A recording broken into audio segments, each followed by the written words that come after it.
Ça y est la famille, il fait assez sombre pour défourner les pièces raku. Je mets les gants, j'ai des lunettes, enfin j'ai mes lunettes de vue en tout cas. N'oubliez pas, quand vous défournez les pièces, elles sont susceptibles de pouvoir exploser, on ne sait jamais, protégez-vous. Moi je suis à chemise, mais il ne faut pas le faire. Il vaut mieux avoir un tablier au cas où. Et voilà, on est à 998 degrés. Et on va sortir la première pièce raku pour la mettre à enfumer dans cette petite cocotte minute. Et après, pour les autres, j'allumerai pour qu'on y voit mieux. C'est parti. Moment relativement délicat. La pièce entre dans le four, tac, je saisis, j'ai chaud, je me brûle l'avant-bras, hop, c'est bon, la pièce est dehors, on la tient à l'écart au cas où elle explose. Voilà la pièce, je la secoue un peu. Tressaillage de l'émail et on met à enfumer. Normalement ça va prendre feu dans la cocotte minute. On va y mettre des feuilles mortes pour que ça prenne bien.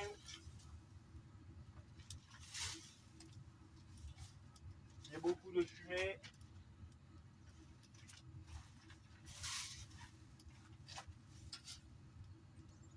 Voilà.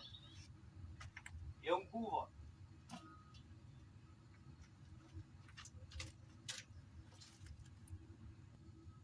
Allez, deuxième défournement avec un peu de lumière, les enfants.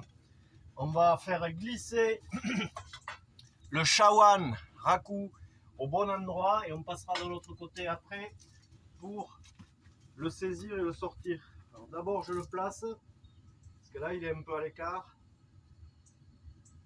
Toujours faire attention un peu aux explosions qu'il pourrait y avoir. Voilà. Et je vais essayer de le saisir pour le sortir. Tout à l'heure ça a chauffé un peu, alors je vais essayer de garder les bras un peu plus haut.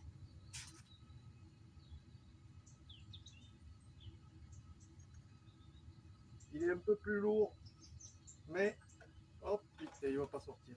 Si il est dehors, il n'explose pas, lui,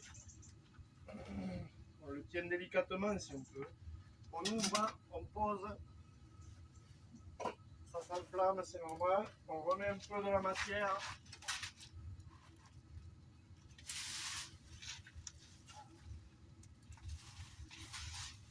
Ça nettoie en plus le secteur.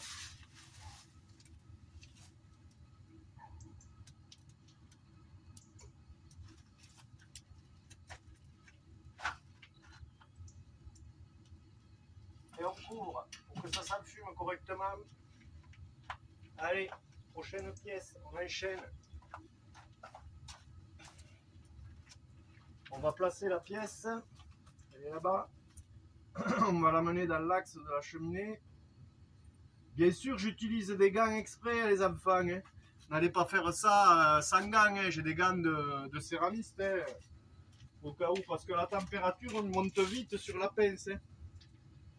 Plus que vite même.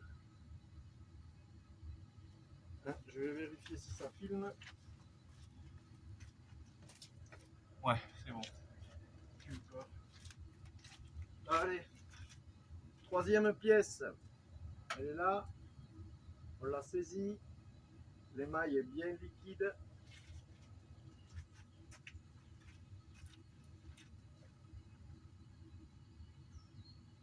Elle est jolie. On ouvre. On dépose. Et on remet un peu d'éléments pour que ça brûle bien. Et qu'il y ait beaucoup de fumée. Donc là, ce coup-ci, j'aurais utilisé des feuilles de chêne, puisqu'il y en avait partout là. Je nettoie à mesure.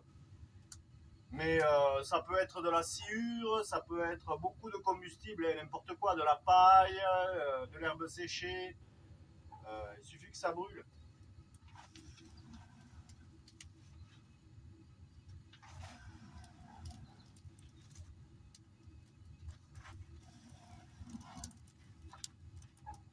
Voilà, bien faire brûler tout ça.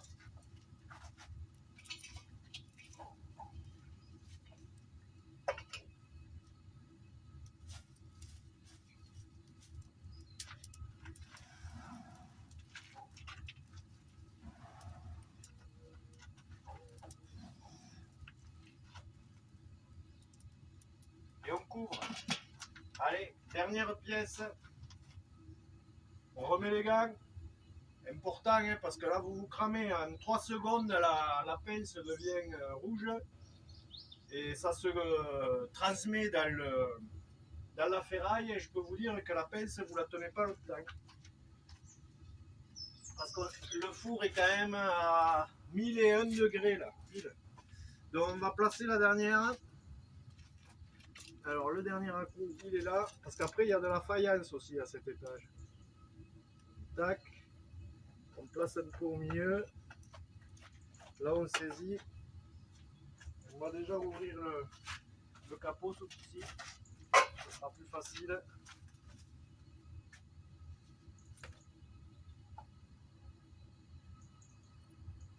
Ah, ça a failli coller avec une pièce à côté là. Hop. Elle est là, celle-là on la secoue un peu. On va peut-être même y mettre un petit peu d'eau à celle-là. Allez, le baptême. Voilà, ça fera des traces, on pose, ça s'enflamme. Je crois qu'elle est magnifique. On va remettre un petit peu de combustible.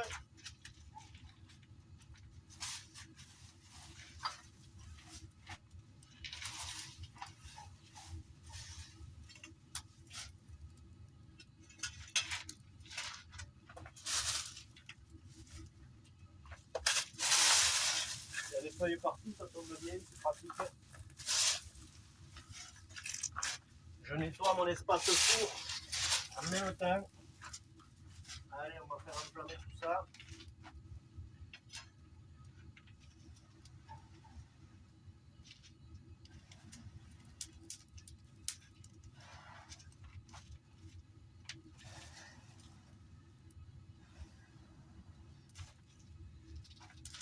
Alors ce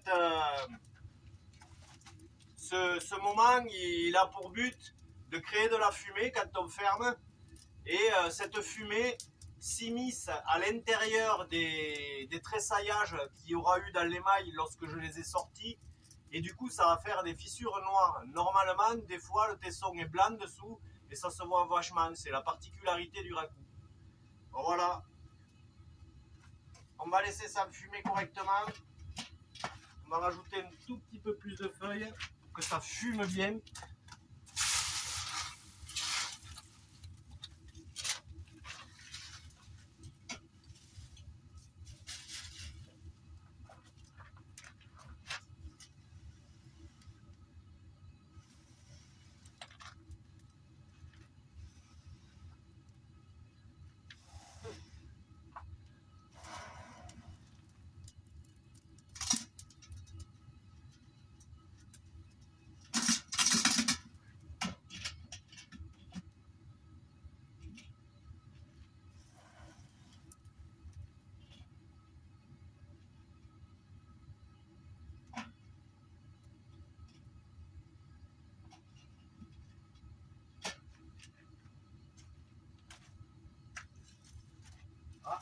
On va baisser un peu le four pour les autres pièces. Parce que c'était monté à 1006 degrés là.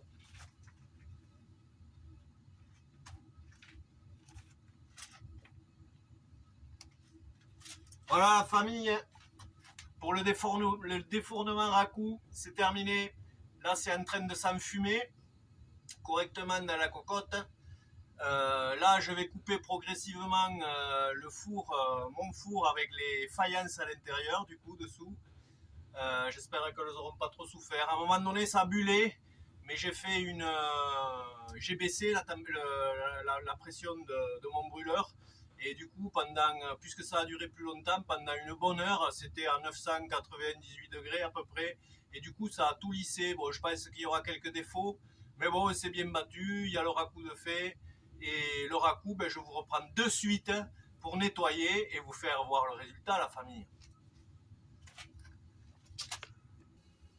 Ça y est la famille, je vais tester maintenant. On va rattraper les céramiques qui sont à l'intérieur de la cocotte et on va figer l'action de l'émail et tout parce qu'on va le tremper dans un bain d'eau et ça va tout bloquer, voilà, et après on pourra nettoyer. Allez, alors les pinces, je les ai rangées Donc elles sont là. On va fouiller, chercher la première poterie. Elle est là.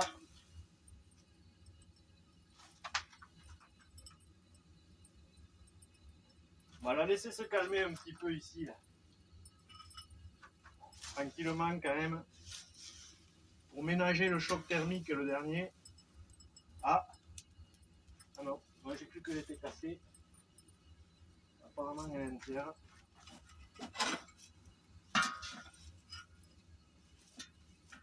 On ne voit pas grand chose. Hein. Là il y a le gros raccou, mais je ne sais pas trop où le poser parce qu'il y a des feuilles par terre quand même. On va mettre là. Ah non, j'en ai deux à la fois, mince. C'est bon.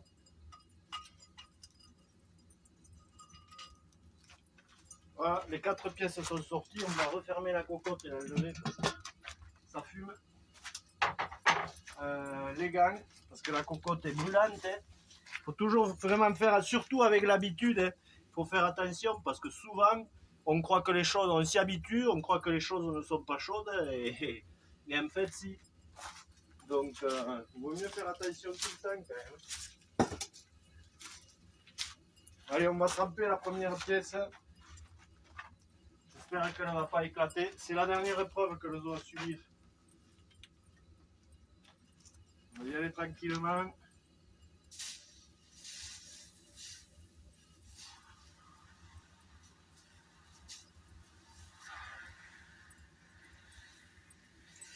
Et là, en général, on prie. Hein. Donc, bon, on est passé de 1000 degrés à bientôt 0 en moins de 10 minutes. C'est quand même énorme.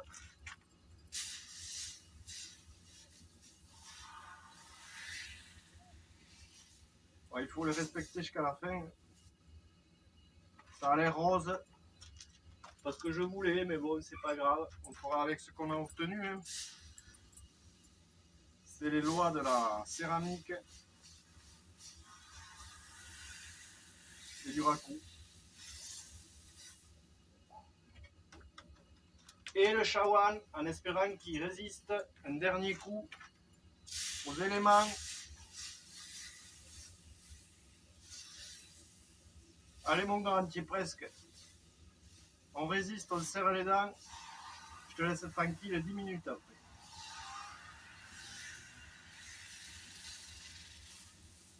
Ça y est, il est au fond. Je vous reprends dès que je nettoie les enfants. Allez, on va essayer de voir à la main si c'est chaud ou pas. Bon là ça va. Attends, on va monter un petit peu le truc pour me voir nettoyer quand même un peu. Alors l'éponge, elle était là. Merde, elle n'est plus. Mince. Ah, elle est là. Alors on va essayer de saisir une pièce si c'est saisissable. Ouais, ça va. Ah, le chawan. Mon Dieu que je suis content. Je vous le lave un peu et je vous montre. Oh là là là là. Alors il est rose, c'est vrai. Mais il a un rose un peu bordeaux. Avec, je ne sais pas, dans l'ensemble, je suis assez fier de moi quand même. J'avoue, j'ai pas eu de résultats comme ça là, dernièrement. J'aime bien les chawan quand même. En Tamazukuri, c'est toujours une expérience super agréable. J'ai jamais été déçu. Oh, vous pouvez y aller à l'éponge après quand ils sont froids. Hein. Un rose, si, c'est un peu rosé, magnifique. Et l'intérieur, il va falloir nettoyer, je pense.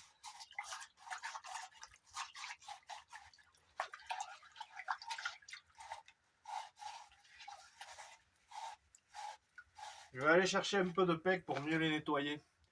Mais pour vous donner une idée, le chawan, il est là. Un rose assez joli. Je vais essayer de tourner la lumière vers lui.